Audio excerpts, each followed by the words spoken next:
నమ్మకం అమ్మ లాంటిది. మా మీద మీ నమ్మకం మిమ్మల్ని తప్పకుండా అమ్మని చేస్తుంది.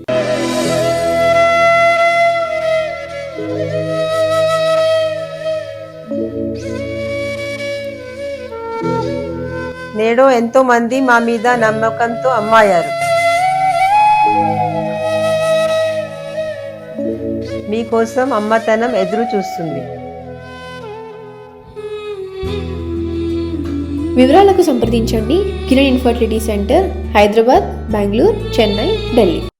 ఓం గం గణపతయే నమః. స్వర్ణలక్ష్మి నమస్తే అస్తు. పరబ్రహ్మ స్వరూపిణి రాజ్యం దేహి ధనం దేహి సర్వకామాంచ దేహి మే.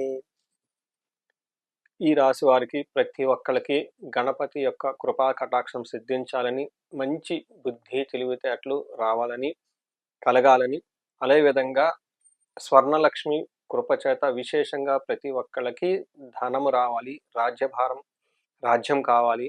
అలానే ప్రతి ఒక్కళ్ళకి మీకున్న కోరికలన్నీ వెరీ త్వరగా నెరవేరాలి. అలాంటి శక్తి మీకు ఇవ్వటంతో పాటు అందరికీ బ్రహ్మ జ్ఞానాన్ని కూడా అమ్మవారు కలిగించాలని కోరుకుంటూ, మనం వృశ్చిక రాశి వారికి ఫిబ్రవరి మంత్ 2026 ఎలా ఉందో మనం చూద్దాం. ఫస్ట్ వృశ్చిక రాశి చూసుకుంటే ఇందులో విశాఖ 4వ పాదం, అనురాధ 1, 2, 3, 4 పాదాలు, జ్యేష్ఠ 1, 2, 3, 4 పాదాలు అంతా ఇందులో ఉంటుంది. పేరు బలం ప్రకారం మనం చూసుకుంటే తో, నా, నీ, నూనో, యా, ఈ, యు అనే లెటర్స్ కూడా ఇందులో ఉంటుంది.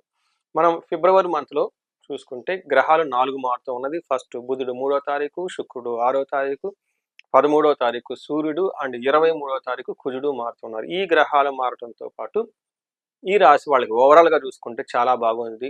మంచి మంత్లోకి వీళ్ళు ఎంటర్ అవుతున్నారు ఫిబ్రవరి మంత్ అని గమనించుకోవాలి. జనరల్గా ఈ రాశి వాళ్ళు ఎక్కువ మంది వృత్తిలో అంత అనుకూలంగా లేకుండా, సాటిస్ఫాక్షన్ లేకుండా ఇబ్బందులు పడుతూ ఉన్నారు. అయితే జూన్ తర్వాత వీళ్ళందరికీ బాగుంటుంది. ఫిబ్రవరిలో కూడాను ఈ రాశి వాళ్ళకి చాలా బాగుంటుంది. మనం మహర్షులు ఏం చెప్తారంటే సూక్ష్మ గోచారం, లఘు గోచారం ప్రకారం గమనించుకుంటే వీళ్ళకి అవమానాలు చేయాలని చాలా మంది ట్రై చేస్తారు, కానీ అవమానాలు అయితే వీళ్ళని ఏమీ చేయలేరు. ధన ప్రాప్తి ఉంటుంది. తర్వాత సుఖృత అభివృద్ధి, ఫ్రెండ్స్ తోటి మంచి సపోర్ట్ తీసుకొని జీవితంలో చాలా ప్రాస్పరస్గా ఉండి అభివృద్ధితో కలిగి ఉంటారని మీరు గమనించుకోవాలి. మీరు ఒక్కొక్క గ్రహం చూసుకుంటూ ఉంటే సూర్యుడు 4వ ఇంట్లో ఉండి 10th హౌస్ నుంచి చూడటంతో జాబ్లో ప్రమోషన్స్ రావటం, కొత్తగా ఆపర్చునిటీస్ రావటం, కొత్తగా అచీవ్మెంట్ వచ్చే అవకాశం ఎక్కువగా ఉంటుంది. ఇంటికి సంబంధించిన వ్యవహారాలలో వీళ్ళకి కొంచెం ప్రాబ్లంగా ఉంటుంది. మహర్షులు ఏం చెప్తారంటే అంతఃక్లేశ గృహ ఛద్రం సౌఖ్యం మహాని ప్రయాణ విఘ్నమాప్నోతి చతుర్థే రవి సంయుతే అంటారు. 4వ స్థానంలో సూర్యుడు ఉండటం వల్ల ప్రయాణాలు చేస్తే అందులో ఆటంకాలు వచ్చే అవకాశం ఎక్కువగా ఉంటుంది. తర్వాత టయానికి భోజనం చేయకుండా ఇంటికి సంబంధించిన వ్యవహారాల్లో కొంచెం మానసికంగా ఆందోళన చెందే విధంగా ఉంటాయని గమనించుకోవాలి. నెక్స్ట్ కుజుడు వీళ్ళకి 3వ స్థానంలో ఉండి విశేషమైన యోగ్యతను ఇస్తూ ఉన్నారని గమనించాలి. చాలా మంచి యోగ్యతను తీసుకొని వస్తూ ఉన్నారు. కుజుడు 3వ స్థానంలో ఉంటే ఉత్సాహంగా చాలా బాగుంటారు. మీ ఓన్ టాలెంట్స్తో, కృషితో అనుకున్నవన్నీ సాధించుకుంటారు. మనకు మహర్షులు సంస్కృతంలో ఏం చెప్తారంటే విత్తలాభ సదవ ఆరోగ్యం ఇష్టసిద్ధి సుఖావహ వస్త్రలాభో ధన ప్రాప్తి తృతీయ స్థానకే కుజ అని చెప్తారు. అంటే 3వ స్థానంలో కుజుడు ఉండటం వల్ల వీళ్ళకి ధనం ప్రకారంగా బాగుంటుంది, ధాన్యం ప్రకారం బాగుంటుంది, అనుకున్న పనులన్నీ సాధించుకుంటూ ఉంటారు. జీవితం చాలా చక్కగా హ్యాపీగా ఉంటుంది. అంతేకాకుండా వీళ్ళకి ప్రాఫిట్స్ బాగుంటుంది, ఏది చేసిన ప్రోగ్రెస్ చాలా బాగుంటుంది, ధనము సక్సెస్ చాలా చక్కగా ఉంటాయని గమనించాలి. ఈ రాశి వాళ్ళకి 4వ స్థానంలో శుక్రుడు ఉండటంతో మహా సుఖయోగం అంటే అద్భుతంగా వీళ్ళకి సుఖం ఎంజాయ్మెంట్ చేసే అవకాశం చాలా ఎక్కువగా ఉంటుంది. మనకి సంస్కృతంలో మహర్షులు ఏం చెప్తారంటే స్వబుద్ధి బంధు సన్మానం, స్త్రీ సంభాషణ సంభ్రమ, పుత్రమిత్ర కళత్రాది విద్యా గోష్ఠుసే సుఖే భృగు నందనే. అంటే శుక్రుడు కనుక 4వ స్థానంలో ఉంటే పుత్రులతోటి, మిత్రులతోటి, భార్యతోటి చక్కగా ఆనందంగా గడుపుతూ విద్యాగోష్ఠు మంచి విషయాలు చర్చించుకుంటూ చాలా ఆహ్లాదకరంగా ఉత్సాహంగా ఉండే అవకాశం ఎక్కువగా ఉంటుంది. పర్టికులర్గా మగవాళ్ళకైతే స్త్రీలకు సంబంధించిన వ్యవహారాల్లో చాలా అనుకూలంగా ఉండి మంచి అభివృద్ధి సాధిస్తారు. అదేవిధంగా లేడీస్కి, స్త్రీలకు కూడాను ఈ టైంలో పురుషుల మధ్య వాళ్ళు ఆఫీస్లో కానీ, ఇంట్లో కానివ్వండి, బంధువులు కానీ ఏమైనా భేదాభిప్రాయాలు ఉంటే ఈ టైంలో అవన్నీ తొలగిపోయి చక్కగా ఆహ్లాదకరంగా ఉండే అవకాశం ఎక్కువగా ఉంటుంది. జాబ్లో ప్రమోషన్స్ రావటం, మనీ ప్రకారంగా ఉన్నతంగా ఉండే అవకాశం ఎక్కువగా ఉంటుంది. నక్షత్ర ప్రకారం చూసుకుంటే వీళ్ళకి విశాఖ, అనురాధ, జ్యేష్ఠ 3 నక్షత్రాలు ఉంటాయి. ఈ నక్షత్రం వాళ్ళకి ప్రతి ఒక్కరికి ఐశ్వర్యవంతంగా ఉంటుంది, జయప్రదంగా ఉంటుంది, గమనించుకోవాలి.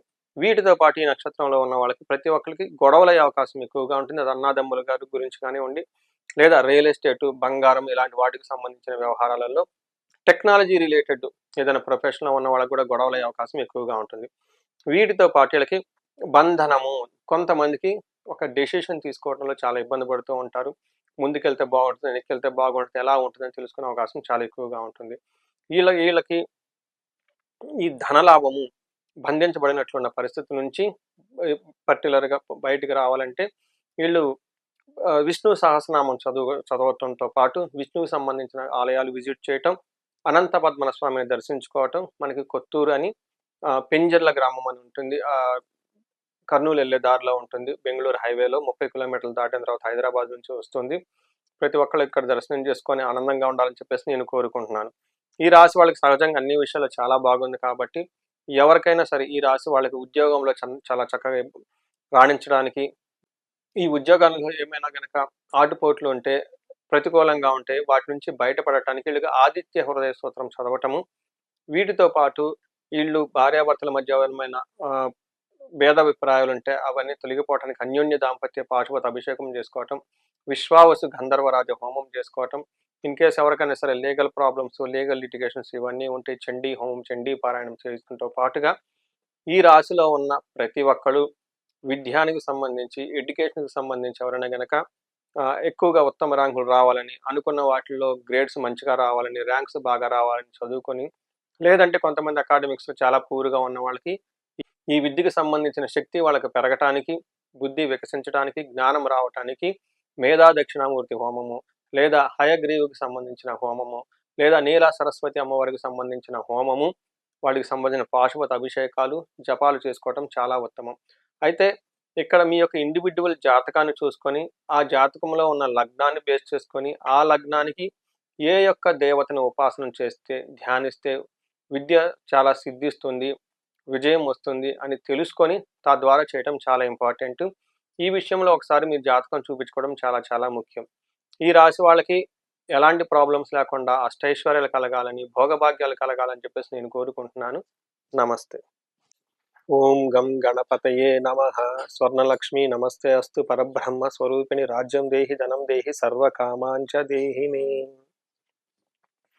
ఈ వీడియో చూస్తున్న ప్రతి ఒక్కరికి మహాగణపతి ద్వారా అద్భుతమైన సిద్ధి, బుద్ధి, ఇంటెలిజెన్స్ ఉండాలని కోరుకుంటూ, స్వర్ణలక్ష్మి అమ్మవారు మన అందరికీ బ్రహ్మ జ్ఞానాన్ని, బ్రహ్మతత్వాన్ని కలిగేలా వరం ఇవ్వమని, తద్వారా ప్రతి ఒక్కళ్ళకి రాజ్యాధికారము, ధనము, అన్ని కోరికలు నెరవేరాలని చెప్పేసి అమ్మవారిని కోరుకుంటూ, సృష్టిని కోరుకుంటూ, ఫిబ్రవరి మంత్లో వృషభ రాశి వారికి ఎలా ఉందో చూద్దాం.